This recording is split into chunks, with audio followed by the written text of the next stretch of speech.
मुसलमानों के बाजार में एक यहूदी बादशाह ने ऐलान करा दिया कि मेरे 4 सवाल हैं, अगर कोई मुसलमान इन 4 सवालों का अगर जवाब दे देगा तो मैं मान लूंगा कि इस्लाम सच्चा मजहब है, इस्लाम अच्छा मजहब है और इस्लाम ही पक्का मजहब है। उसने 4 सवाल रख दिए। पहला सवाल उसका यह था कि ऐ मुसलमानों, तुम ये बताओ कि तुम्हारे रब से पहले क्या था। उसका दूसरा सवाल था, ऐ मुसलमानों ये बताओ कि जब तुम इबादत करते हो तो पूरी दुनिया के अंदर जो मुसलमान अल्लाह के आगे झुकते हैं, सजदा करते हैं, तो वो रब तुम्हारे सजदों को, तुम्हारी इबादत को कैसे देख लेता है। उसका तीसरा सवाल था कि ऐ मुसलमानों ये बताओ तुम्हारे रब का चेहरा किधर को है, उसका रुख किस तरफ को है। उसका चौथा सवाल था कि ऐ मुसलमानों ये बताओ कि तुम्हारा रब इस वक्त क्या कर रहा है। ये 4 सवाल उसने रख दिए। मजमा इकट्ठा हो जाता है, भीड़ लग जाती है, बड़े बड़े उलमा वहां बैठे हुए थे, लेकिन उसके 4 सवाल ऐसे भारी पड़े कि कोई उन सवालात के जवाबात देने वाला उस मजमे में नजर नहीं आ रहा था। इस यहूदी ने जो सवालात रख दिए, मजमे में खामोशी तारी है। लेकिन इसी दरमियान मदरसे की छुट्टी हो जाती है और बच्चे मदरसे से सबक हासिल करके अपने अपने घरों को जा रहे होते हैं। उन्हीं में एक छोटा सा बच्चा आता है और उसने कहा कि ऐ लोगों, यहां बाजार में भीड़ कैसी है, मामला क्या है, मजमा इतना इकट्ठा क्यों है। लोगों ने कहा कि यहां एक यहूदी ने 4 सवाल किए हैं और वो मुसलमानों से किए हैं। वो कहता है कि अगर कोई मुसलमान इन सवालात के जवाबात दे देगा, मैं मान लूंगा कि इस्लाम सच्चा मजहब है। लेकिन उसके सवालात का जवाबात देने वाला यहां मजमे में कोई नजर नहीं आता है। बच्चा मजमे को चीरता हुआ आगे जाने लगा। बच्चे ने कहा कि मैं उसके सवालों का जवाब दूंगा। लोगों ने कहा, बड़े बड़े उलमा यहां बैठे हुए हैं, तेरी क्या औकात या तेरी क्या हैसियत, तू उस यहूदी के सवालों का जवाब देगा।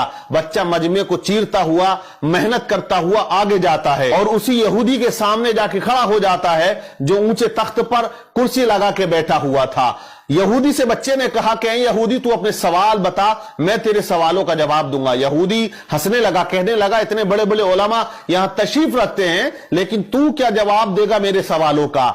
तो बच्चे ने कहा कि जवाब देने के लिए उम्र नहीं होनी चाहिए, इल्म का होना जरूरी है। अपने सवाल रख, मैं तेरे सवालों का जवाब जरूर दूंगा। उसने कहा कि मेरा पहला सवाल यह है कि तुम्हारे रब से पहले क्या था। बच्चे ने कहा आप 10 से नीचे की गिनती गिनो। उसने गिनना शुरू कर दिया, 10, 9, 8, 7, 6, 5, 4, 3, 2, 1। फिर बच्चे ने कहा 1 से पहले क्या है। उसने कहा 1 से पहले कुछ नहीं है। तो बच्चे ने कहा मेरे रब से पहले भी कुछ नहीं था, मेरे रब के बाद भी कुछ नहीं है। वो हमेशा से है और वो हमेशा रहेगा। वो अकेला है, वही अकेला रहेगा, उसे कोई फना नहीं है। कुल्लु मन अलैहा फान व यबका वजहु रब्बिका दुल जलाली वल इकराम। बच्चे ने उसके सवाल का जवाब दिया। यहूदी हैरान रह गया। बच्चे ने कहा अब तू दूसरा सवाल कर, तेरा दूसरा सवाल क्या था, तेरा दूसरा क्वेश्चन क्या है। तो यहूदी ने कहा मेरा दूसरा क्वेश्चन, दूसरा सवाल यह है कि जब पूरी दुनिया में मुसलमान अल्लाह की इबादत करता है, उसके आगे सजदा करता है, तो वो रब कैसे तुम्हारी इबादत को देख लेता है या तुम्हें सजदा करते हुए देखता है। बच्चे ने कहा एक बर्तन में पानी लेकर आओ। एक बड़े से बर्तन में पानी को बुलवाया गया और उस यहूदी के सामने उस बर्तन को रख दिया। बच्चे ने कहा ए यहूदी, इस बर्तन के अंदर झांक कर देख। यहूदी ने झांका तो बच्चा पूछता, बता तुझे इसके अंदर क्या नजर आ रहा है। कहा इसमें तो मेरा अक्स यानी मेरी तस्वीर नजर आ रही है, मेरा चेहरा नजर आ रहा है। कहा क्लियर आ रहा है। बोले मुझे बिल्कुल अपना चेहरा इस पानी के अंदर क्लियर नजर आ रहा है। तो कहा बच्चे ने कि जैसे तू इस पानी के अंदर अपने चेहरे को देख रहा है, वैसे ही मेरा परवरदिगार तमाम मुसलमानों की इबादतों को देख रहा है। व नहनु अक़रबु मिन हब्लिल वरीद, वो अपने बंदे की शेरक से भी ज्यादा करीब है। बच्चे ने उसके दूसरे सवाल का जवाब दे दिया। बच्चा कहता तेरा तीसरा सवाल क्या है। तो यहूदी ने कहा मेरा तीसरा सवाल यह है कि तुम्हारे रब का चेहरा किधर को है, उसका रुख किस तरफ को है। तो बच्चे ने कहा एक चिराग को बुलाया जाए। चिराग बुलाया गया, उसको रोशन किया गया। बच्चे ने कहा बता यहूदी, इस चिराग की रोशनी किधर को है।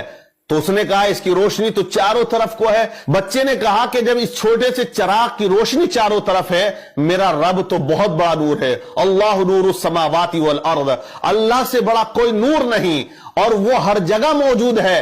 ہر شے پہ وہ قدرت رکھتا ہے. ان اللہ علی کل شیء قدیر, وہ ہر چیز پر قدرت رکھنے والا ہے. بچہ کہتا ہے تیرا چوتھا سوال کیا ہے؟ یہودی نے کہا میرا چوتھا سوال یہ ہے کہ تمہارا رب اس وقت کیا کر رہا ہے. تو بچے نے کہا دیکھ میں نے 3 سوالوں کے جو آنسر تھے وہ یہاں کھڑے ہو کر دیے, اب میں چوتھے سوال کا جواب اس وقت دوں گا کہ تو کرسی سے اتر کے یہاں آئے اور میں کرسی پر بیٹھ جاؤں. کہا تمام لوگوں نے بات صحیح ہے. بچے کو کرسی پر بٹھایا گیا اور یہودی کو نیچے اتارا گیا. اب یہودی سوال کرتا ہے کہ اے بچہ بتا تمہارا رب اس وقت کیا کر رہا؟ تو بچے نے کہا کہ میرا رب اس وقت یہ کر رہا ہے کہ ایک بچے سے ایک یہودی کو ذلیل کر رہا ہے اور اسے کرسی سے اتار کر نیچے کھڑا کر رہا ہے اور مجھے وہ کرسی پر بٹھا رہا ہے. جب اس طرح بچے نے تمام سوالات کے جوابات دیے تو مجمع میں نعرہ تکبیر بلند ہو جاتا ہے. اور یہ بچہ کوئی عام بچہ نہیں تھا بلکہ آگے چل کے یہی بچہ